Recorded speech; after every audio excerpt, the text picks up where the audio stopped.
పరిశుద్ధ గ్రంథంలో నుండి చాలా క్లుప్తంగా కొన్ని మాటలు ఈ పూట నేను మీతో చెప్తాను. అవి మీరు జాగ్రత్తగా ఆలకించి ఆ మాటల్ని మీ హృదయంలో దాచుకోండి, అవలంబించడానికి తీర్మానం చేసుకోండి. అవి మీకు ఎంతో ఆశీర్వాదాన్ని కలిగిస్తాయి. అదేంటంటే లేవియా కాండంలో 25వ అధ్యాయం 21వ వాక్యంలో ఒక చక్కటి మాటని మనం చదువుతామండి. లేవియా కాండం 25వ అధ్యాయం 21వ వాక్యం అండి. చాలు. నా దీవెన మీకు కలుగునట్లు నేను ఆజ్ఞాపిస్తాను. చూడండి, ప్రభు మనల్ని దర్శించినప్పుడు, ఆయన మనతో మాట్లాడినప్పుడు, ఆయన మనకు వాక్కు ఇచ్చినప్పుడు అది మనకు దేని కొరకు అనేది మనం గ్రహించాలండి. ఈ వాక్యంలో మనం చదువుతాము, మీకు దీవెన కలుగునట్లు, నా దీవెన మీకు కలుగునట్లు నేను ఆజ్ఞాపిస్తాను. తలల పైకెత్తి ఇక్కడ నన్ను చూడండి విశ్వాసులైన వాళ్ళందరూ. అదేంటంటే ఆయన మనకు ఆజ్ఞాపించేది మనకు కొన్ని సందర్భాల్లో భారంగా అనిపిస్తుందండి. ఏంటి, అన్నీ పట్టించుకుంటాడు, అన్నీ ఆచితూచి అడుగుతాడేంటి, మాట్లాడితే తప్పు అంటాడు, కూర్చుంటే తప్పు అంటాడు, నడిస్తే తప్పు అంటాడు. ఇవన్నీ కూడా ఇంత క్షుణ్ణంగా పట్టించుకొని అన్నీ ఆరా తీసి ఇలాగ మాట్లాడితే, ఇలా చేస్తే ఎలా కుదురుతుంది అని మనకు ఈ మందమతి అయిన మనసులో ఆలోచన కలుగుతుందండి. అయితే దేవుడు మనకు ఎందుకు ఆజ్ఞాపించవలసి వస్తుంది అనంటే, మనము ఆయన దీవెనకు పాత్రులము కావాలి. ఆమేన్. మనం ఏం కావాలండి? ఆయన దీవెనకు పాత్రులము కావాలి. ఆయనకేమో మనల్ని ఆశీర్వదించాలని ఆశ. మనం ఆశీర్వాదకరంగా ఉండాలని, మనం పైవాలిగా ఉండాలని, మనం తలగా ఉండాలని, మనం అనేకులకు ఇచ్చేవారిగా ఉండాలని, మనము కొండ మీద కట్టబడిన పట్టణము వలె ఉండాలని, నగరముకై చెక్కబడిన మూల స్తంభముల వలె ఉండాలని కదండి. ఇవన్నీ దేవుని యొక్క ఆశలు, ఆశయాలు. ఇవన్నీ ఎప్పుడు మన దేవుడు మనం కన్నీళ్లతో ఉండాలని, కుంగిపోవాలని, కుమిలిపోవాలని, అణగద్రొక్కబడాలని ఇలాంటి ఆలోచన ఆయనకి లేనే లేదండి. మనల్ని ఎప్పుడు ఆయన హెచ్చించాలని ఆశ కలిగిన దేవుడు మన దేవుడు. ఎప్పుడు మనం ఆశీర్వాదకరంగా ఉండాలని ప్రయాసపడే దేవుడు మన దేవుడు. మరి ఇన్ని ఆశయాలు, ఇన్ని ఆశలు ఆయన హృదయంలో ఉన్నప్పుడు ఆ ఆశీర్వాదాలకి యోగ్యమైన వారలుగా మనల్ని మార్చడం కూడా ఆయన సంకల్పం అండి. ఎందుకంటే ఆయన పరిశుద్ధుడైన వాడు, పవిత్రుడైన వాడు, పరిశుద్ధులు ఉన్నత స్థానానికి ఎక్కాలని చేయూతనిచ్చే దేవుడు. అపవిత్రతను ప్రోత్సహించేవాడు కాదు, అపవిత్రతను సర్దుకుని పోయేవాడు కాదు, చూసి చూడనట్లుగా కానీలే అనుకునేవాడు కాదు. ఆయన సంపూర్ణుడైన వాడు, ఆయన పవిత్రుడైన పరిశుద్ధుడైన దేవుడు. ఆయనకు కలిగిన పరిశుద్ధత మనలో ఉండాలి. ఆయన మూలముగా కలిగే ప్రతి ఆశీర్వాదానికి మనం యోగ్యులం కావాలని కాంక్షించే దేవుడండి మనం ఆరాధించే మన ప్రభువు. గనుక ఆయన మనకు ఆజ్ఞాపించినప్పుడు, ఆయన మనతో మాట్లాడినప్పుడు మనము విసుగు కొనక, మనము గనక వెనకంచి వేయక, ఆ మాటలోని మకరందాన్ని ఆస్వాదించి ఆ మాటలను గనక మనం అంగీకరించగలిగితే ఆయన కలిగించే దీవెన మనకు కలుగుతుందట. ఆమేన్. చెప్పండి ఆమేన్, ఆమేన్.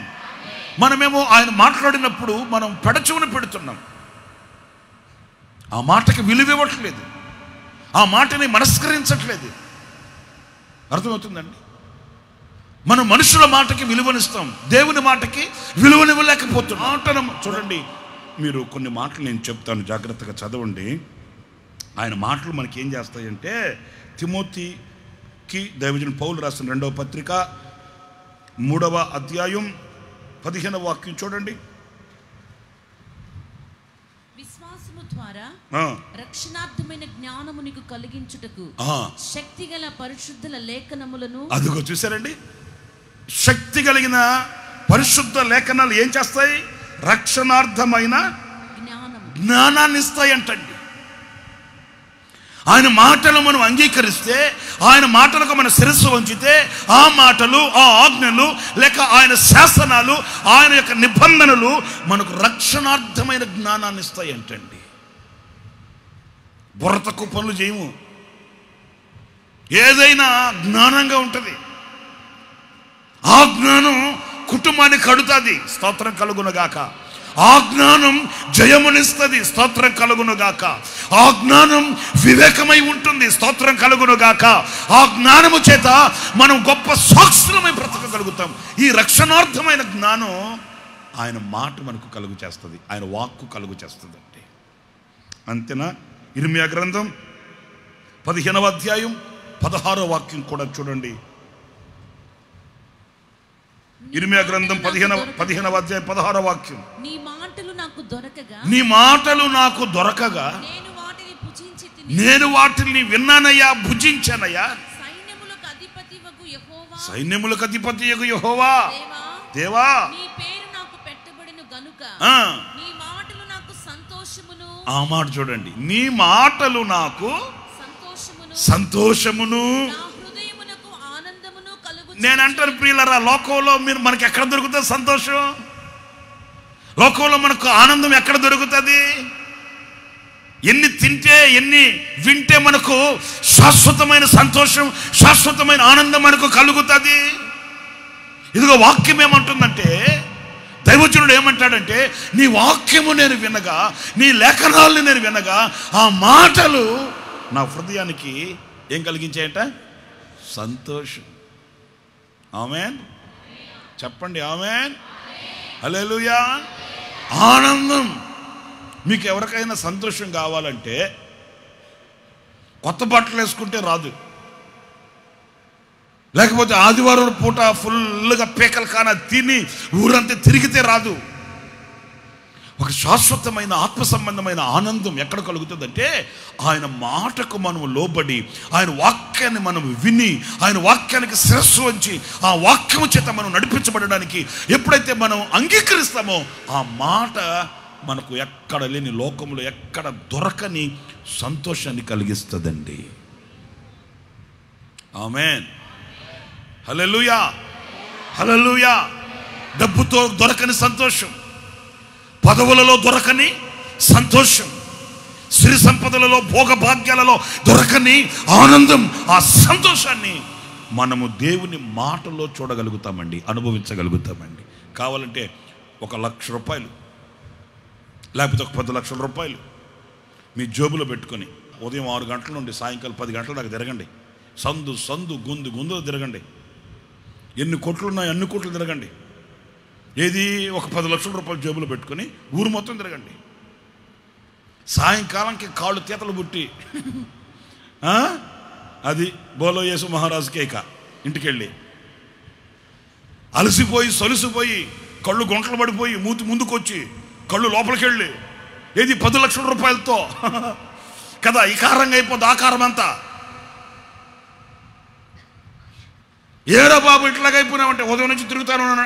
అరే 10 లక్షల రూపాయలు జోబులో పెట్టుకొని తిరిగితే ఇట్లా.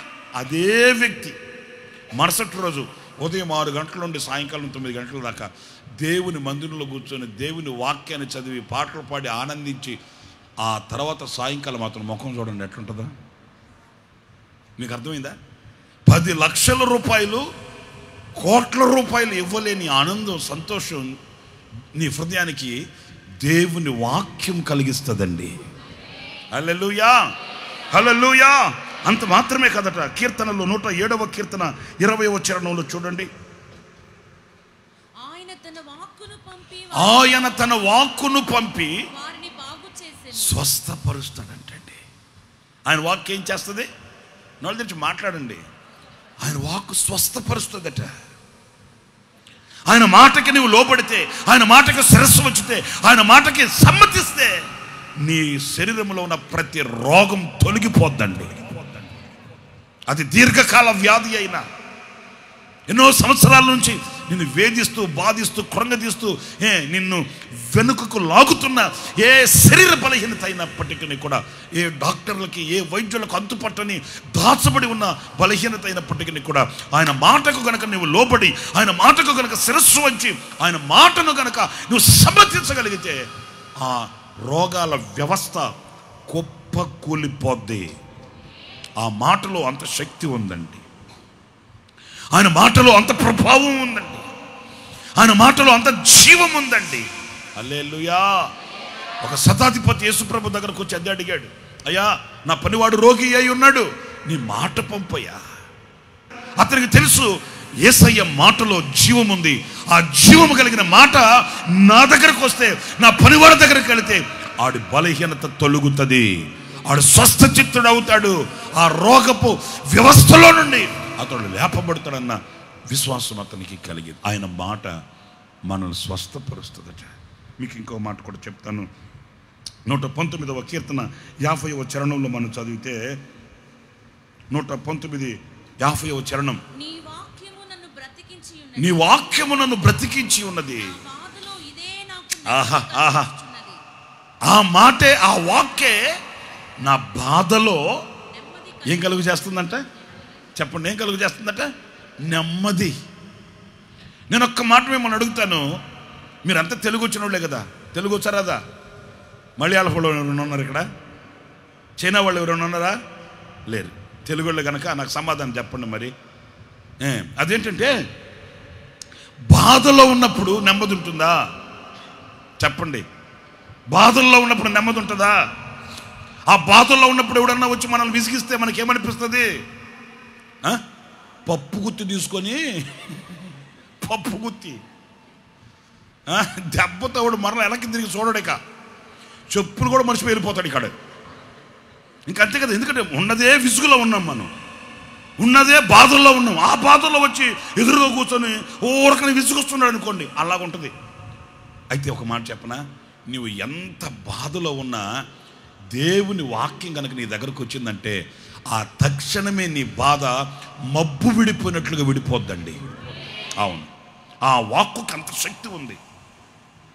అందుకే దైవజనుడు అనుభవించాడు కనుక ఆయన సాక్షిగా చెప్తున్నాడు, అయ్యా నా బాధలో నీ వాక్యమే నాకు నెమ్మది. ఎన్ని బాధలున్నా, ఎన్ని శోధనలున్నా, ఎన్ని శత్రువులు నా మీద విరుచుకుపడిన శోధనలు ఎన్ని నా మీద విరుచుకుపడినప్పటికీ నేను కలవరపడట్లేదు, నేను వెనకంజ చూడట్లేదు. ఎందుకంటే దానికి మించిన సమాధానం నీ వాక్యమందు నేను అనుభవిస్తున్నానయ్యా. Praise the lord. నా ప్రియ సహోదరులారా, ఆయన వాక్యం, ఆయన మాటలో ఏముందట? చెప్పండి, ఏముందట? నెమ్మది. నెమ్మది. ఆయన మాటకు మనం విలువిస్తే, ఆయన మాటకు మనం లోబడితే మనకు నెమ్మది కలుగుతుందంటండి. హల్లెలూయా. అందుచేత ఈ వాక్యంలో ఏమని వ్రాయబడి ఉందంటే, మీకు దీవెన కలిగేటట్లు నేను మీకు ఆజ్ఞాపిస్తున్నాను. ఈ ఆజ్ఞలకు మీరు ఏమవ్వాలంటే సమ్మతిస్తే నా దీవెన మీకు కలుగుతుంది. నా మాటకు మీరు లోబడితే నా ఆశీర్వాదాన్ని మీరు మోసుకెళ్తారు. అర్థమవుతుందా? నా మాటకు మీరు శిరస్సు వంచితే మీరు వచ్చిన వాళ్ళు వచ్చినట్లుగా కాదు, మీరు వెళ్ళేటప్పుడు ఒక నూతనత్వాన్ని పొందుకొని ఆశీర్వదించబడిన వారై మీరు వెళ్ళగలుగుతారు. నా మాటలు నా దీవెన మీకు కలుగునట్లు. మీకు స్వస్థత కావాలనా? మీకు విడుదల కావాలనా? మీకు నెమ్మది కావాలనా? మీకు హృదయంలో ఆనందం సంతోషం కావాలనా? అలాగైతే నేను మాట్లాడే నా మాటలను మీరు శ్రద్ధగా ఆలకించండి, ఆ మాటలకు శిరస్సు వంచండి, ఆ మాటలకి సమ్మతి తెలపండి. నా దీవెన మీకు కలుగుతుంది. హల్లెలూయా. అందరూ అలాగే మోకరించి తలలు ఉంచి కళ్ళు మూయండి. చిన్న ప్రార్థన చేసుకుందాం.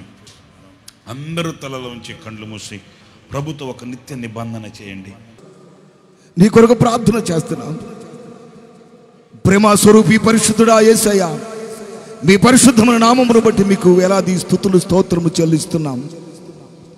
మీరు మమ్మల్ని ప్రేమించి తండ్రి రాత్రి ప్రభువా మా ఆశీర్వాదం కోరి మీ దాసుని ముఖాంతరుడి ప్రభు అమూల్యమైన మీ వాక్కుల చేత మమ్మల్ని దీవెనతో నింపాలని మీరు ఉద్దేశించి మీరు మాట్లాడిన ప్రతి మాటను బట్టి మీకు స్తోత్రము చెల్లిస్తున్నాం ప్రభు. ఆమె స్తోత్రాలు.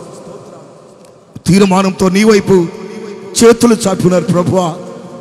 బిడ్డలు మీరు చేయి పట్టుకొని నీ దీవెన వర్షాన్ని ఒక్కొక్క కుటుంబంలో మీరు కుమ్మరించండి ప్రభు. మీకు స్తోత్రాలు స్వామి. శాపానికి నిట్టూర్పు కన్నీరుకి విడుదల కలుగునట్లుగా మీరు ఆజ్ఞాపించిన ప్రతి ఆజ్ఞను నడవటానికి కృప కలుగు చేయండి ప్రభు. మీ స్తోత్రాలు. మీ ఆశీర్వాద అనుభవంలో నడవటానికి తగిన సహాయం కలుగు చేసి మీ కొరకు సాక్షులు మహిమ పొందుకోమని, మహిమ ఘనత ప్రభావాలు మీరు మాత్రం ఆరోపించుకోవలసిందిగా నజరేయుడైన యేసు క్రీస్తు నామమున ప్రార్థన చేసి అడిగి వేడుకుంటున్నాము తండ్రి. ఆమేన్, ఆమేన్.